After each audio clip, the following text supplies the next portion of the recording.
Pour nous, ce n'est pas une réussite. Si c'était une réussite, la première chose, on aurait dû avoir l'accalmie sociale.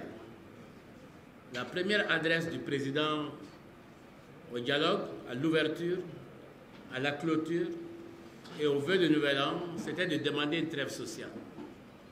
Aujourd'hui, les écoles sont fermées et les enseignants sont dans la rue. Donc je ne pense pas que cela soit une réussite. Si c'était une réussite, puisqu'il y a ici 600 et quelques communes dans lesquelles il y a eu dialogue, on n'aurait pas connu Sokolo, on n'aurait pas connu Gyungani. L'insécurité perdure et les aller et venir dans notre pays devient quelque chose de très hypothétique. Donc de ce côté-là, je pense que ça a été malheureusement ce que nous attendions, des vœux pieux et surtout des choses qui dans tous les cas n'avaient pas besoin de dialogue politique. Quelqu'un a dit, enfin, grâce au dialogue, ils vont organiser les élections. Mais depuis 2014, on savait qu'il y avait des élections organisées 5 ans après. Et quand l'échéance est arrivée en 2018, on savait bien qu'il fallait organiser des élections. On a reporté de 6 mois. 6 mois après, on savait qu'il fallait organiser des élections.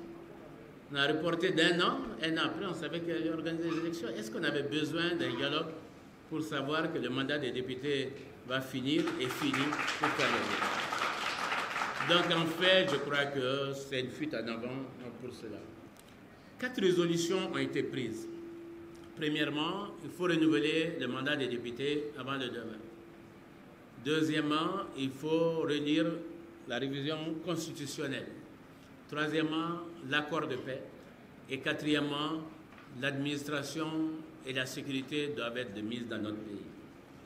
Nous avons pensé, nous, que les priorités ont été inversées. Il faut d'abord assurer la sécurité. Une fois qu'on a assuré la sécurité, on peut redéployer l'administration. Les préfets ont été égorgés à Kidal. Le préfet de Farako, c'est à 2 km de Ségou, c'est juste de l'autre côté du fleuve. Il est encore pris en otage.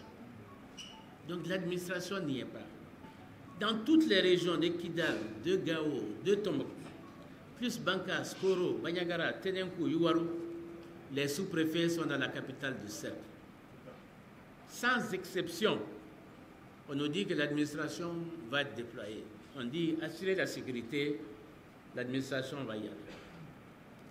Troisièmement, l'accord de paix. Mais le dialogue, s'il était réussi, aurait dû nous dire voilà les aspects que nous voulons qu'ils soient relus dans le cadre de la relecture. Mais il n'y a rien.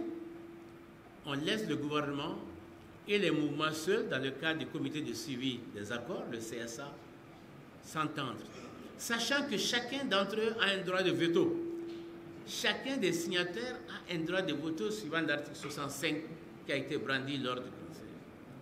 Si la sécurité est là, si l'administration est déployée, si nous réalisons sereinement ce qui doit être relu, alors on voit concrètement maintenant qu'est-ce qu'il faut mettre dans la révision constitutionnelle. Même là, d'une bonne démocratie, le président doit nous dire voilà les 3, 4 ou 5 points que je souhaite soient dont on doit tenir compte pour la révision constitutionnelle. Mais si la révision constitutionnelle consiste déjà à réécrire le préambule, à changer les articles, ce n'est plus la même constitution. C'est une 4e république qui dépasse son nom. Je parle sous le contrôle des juristes. Ça aussi, on l'a peur. À la lumière de tout ça, on organise tranquillement des élections des députés. Et si le dialogue était réussi, la SEMA a participé au dialogue. Si le dialogue était réussi, l'un des premiers à accepter ça, ça aurait dû être, à mon avis, la SEMA. Donc tout ça prouve que le dialogue n'est pas si réussi qu'on veut nous le faire croire.